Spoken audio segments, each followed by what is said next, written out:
Hello, my name is Prentice Stone, and I am currently a graduate student at Valdosta State University. For this semester, I use three different technologies in my high school physics classroom.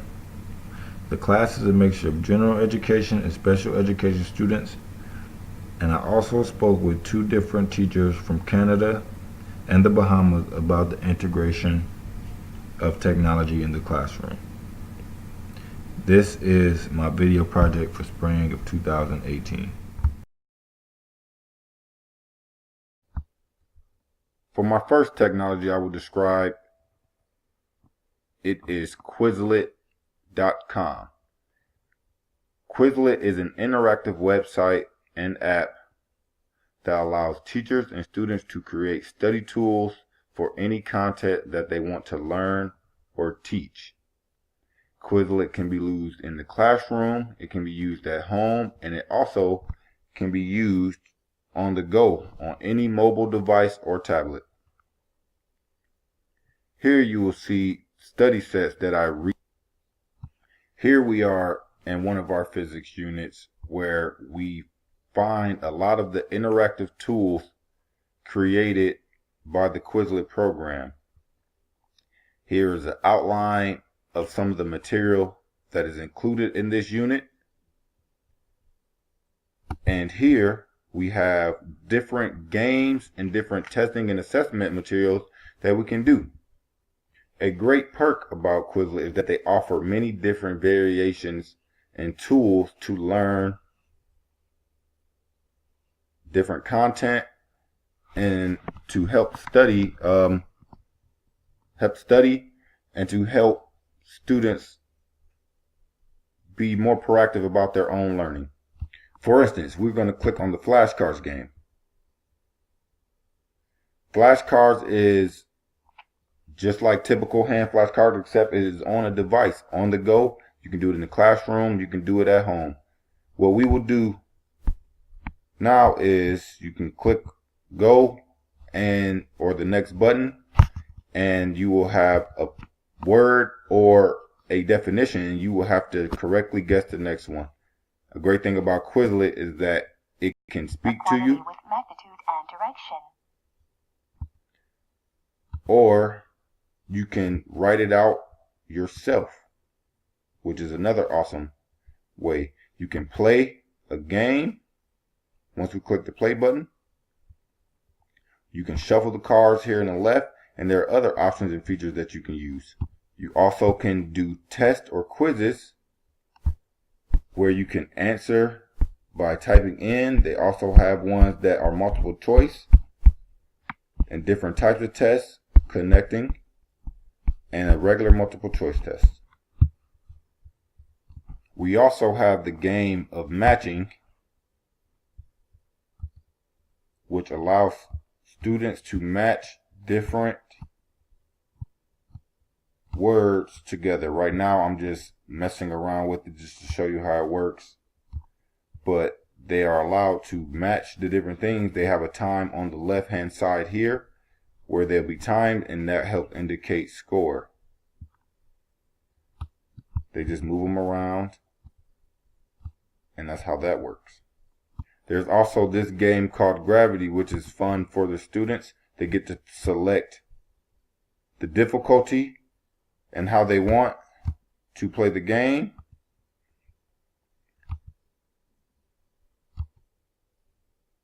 So when the asteroid drops, the student is to type the answer in here. If they do not know the answer, they press the escape button, which will give them the answer, which we see here, and all they do is type it in, and they get to go to the next one if they do not. The goal is for them to know them. That way they can continue to learn. Other interesting things Quizlet does, besides be a great interactive tool for your students and yourself as a teacher, but it reads words to you. It allows you to place your own voice inside so that the students can hear you speaking back to them if they need to have anything read to them. These are just a few reasons why Quizlet is one of the best technologies we can use for our students. What you will notice here are different students working on Quizlet. These students are working on different activities within Quizlet, but they are all working on the same topic. They have student choice, which falls in the range of differentiation to meet their specific needs.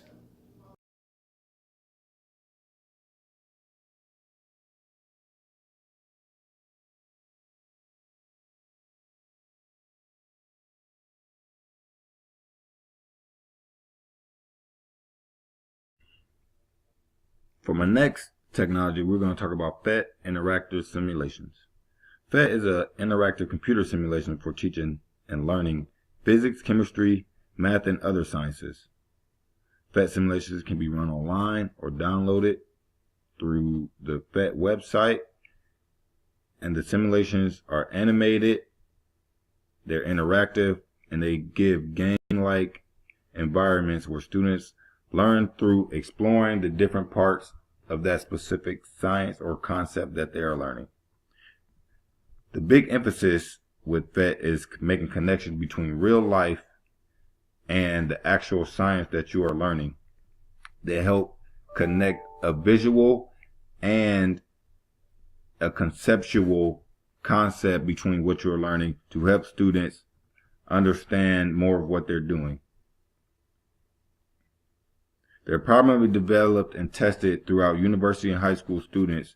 So in order to make their simulations work the best they can, they do surveys and things like that to get a best understanding of what will work and what will not.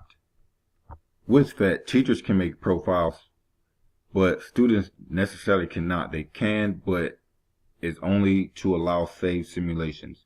So the website is free, and all you have to do is click play with simulations, and it'll take you exactly where you need to go. On the left here, you will see different topics and concepts that you may click on in order to go to the class or the simulation that you would like to learn about. So for my class, we will click on physics, which will take us to our next thing, which has the different concepts and topics within physics to allow students to play with. For an example, we will click on motion.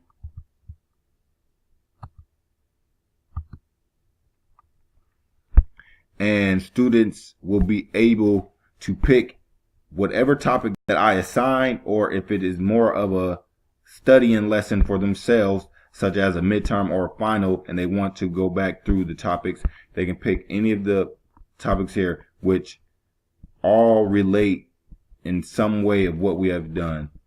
A fun one that my students have liked a lot has been forces, motion basics, the balancing act, and also energy skate park.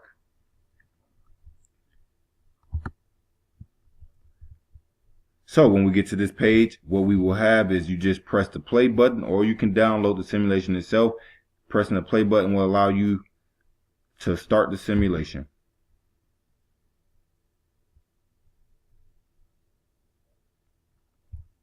From here, we click on what we want to learn about and what we want to do. So for instance, we'll click on net force, and you can use these guys to interact, to pull, and you can make the simulation happen. On the right up here, we have different values and forces that we can look at. So they give you all the information you need to do. You press the go button and they show you how the simulation works in real time. The fun part about this is that the simulations mimic real life and is a great way to see another visualization of what can be done through what you're learning. Another great thing that PhET does is allow you to give a lab report through its simulation. So here we see different lab reports or instructions given to follow through. So here we have a basic lab report due from the following simulation. And there also are guided instructions that you can click on any one of these links that will give you different lab reports and assignments and assessments that relate directly to the simulation itself. This is our forces in motion section, and the students are working on our Fed lab simulations. These students are awarded student choice, so you will notice that there are students working on different ones and some students work on the same ones. This is because students are being differentiated to meet their needs and their specific readiness levels. After they test out the lab, they are handed a lab sheet which they will complete that pertains specifically to their readiness level as well.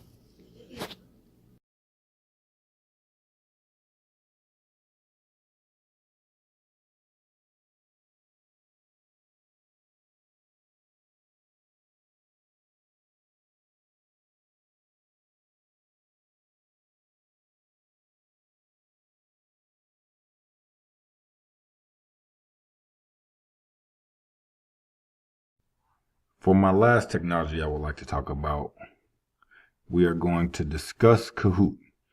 Kahoot is an interactive website that allows you to create, study, and review materials through the form of a game that gets the whole class involved and energized. Here we will see the different Kahoots that are made or shared by me that we can click on to play. Within your Kahoots, you are able to create your own or search Kahoots and duplicate or use them from other individuals. Most of the time, it is easier to duplicate and add to them instead of making your own, depending on how much time or what you're learning.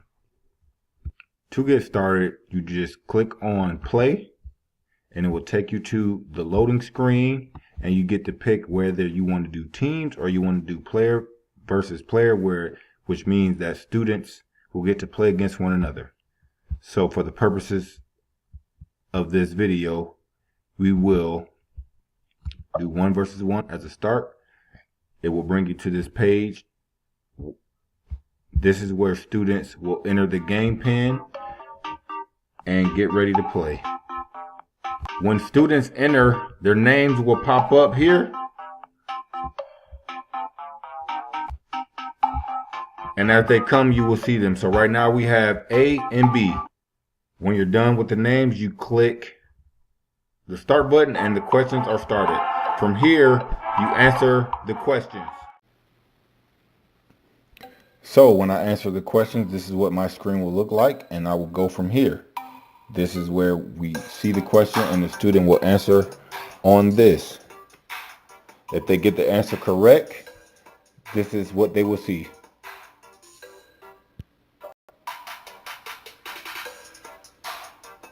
Once the time is over, the students will go, and this will be the screen that they see.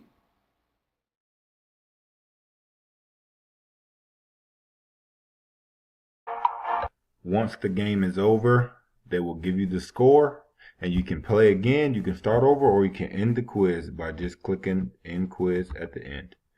This is a great game or study tool you can use to review for tests, any quizzes coming up, or anything like that. I like to use it with my students to get them very excited about what's going on next, and they are really entertained by playing this game. What place, man? It's not working.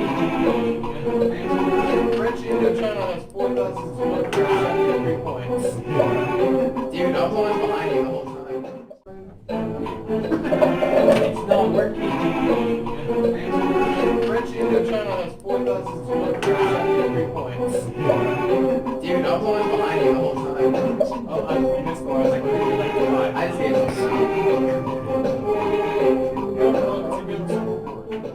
People I spoke with during my global communication was someone I met on Facebook. Her name is Shannon, and she's a young lady who teaches nutrition at the college level, at the TA, and at a local high school once a week. She is currently located in Toronto, where she attends the University of Toronto as a TA. She goes on to explain to me how they use technology to do many different assignments in the workforce, and how she uses technology in the classroom. So her students are able to use technology in many different forms. When they do projects, they use videos or create PowerPoints or be creative and do a lot of different things with technology there. She goes on to explain how technology is very helpful for our youth because they need to become acclimated with the new advances we are making in the world. She also explained to me how technology is important because of the growth that we have as their nation, and especially ours in Japan and China. She believed that technology is part of our future and that we all need to get accustomed to using it. The other person that I spoke with was a young lady named Dawn Servants. She is from Abaco, Bahamas, but went to college in Florida for her undergrad. She returned home to teach elementary school where she's from. Her class is small that teaches only 8 to 9 students, but they do every subject just like we do in the States. She explained to me how important it was for her and her students to learn and properly use technology. She does a bunch of different things in her classroom. She has videos, she has software to help with audio and listening skills to help read, and she has programs for her math class. She also teaches the students how to use the computers that they have because she wants them to learn cyber safety skills and wants them to learn how to properly use the devices that they have. She told me how wonderful her young students are and how she likes to keep them involved in different things. Here we see a picture of one of the kids, or not one of the kids, but the class itself. Here's another photo, and here's another photo of the kids. They are very bright, and she explains to me how she loves to teach them new things and how they love to learn. She also spoke to me about how she uses the technology to help differentiate in her classrooms with the different levels of kids that she has. She told me that during her reading individual time, that one student likes to use audio devices that they hear the book being read to them, or they use a program to where they can select a word to be read to them if they do not know it. She also explained that they have a program that is similar to that for the math program that they use. Ms. Servants shared an incredible story with me about her passion and her reasoning for going back home to teach. I'm very glad to have the opportunity to meet and speak with these two wonderful ladies. There were 5 important things that I learned about the use of and the use of integrating technologies in my classroom. One thing, it was helped differentiate my lessons and better my classroom. I was able to attend to every student's learning needs and able to accommodate them in every way they needed. I also learned about the different levels of engagement through the use of technology. They were increased. The students are curious to use the tech, and is a great way to have fun with learning and having them enjoy their class time. Another thing I learned was that it can connect different backgrounds. The students with different backgrounds began to work with each other and interact with each other more often through the use of technology. This helped build friendships and understand different cultural aspects of one another. I also saw the connection between the home and school. Most of the tech I use in my class can be done at home and at school. This is a great way to help connect the two. The students and the parents both can use the technology. That way the parents are able to see the things that we do in class and are also able to participate with their students. Lastly, it helps students learn about the safety and how to properly use the equipment. I learned more about internet safety and the importance of use of properly handling the technology we use. As kids keep growing, the students must know how to properly use the safety measures and to evaluate their performance. So this allows them to be in many different aspects of the internet or technology. We must continue to improve and keep this kids safe while doing so.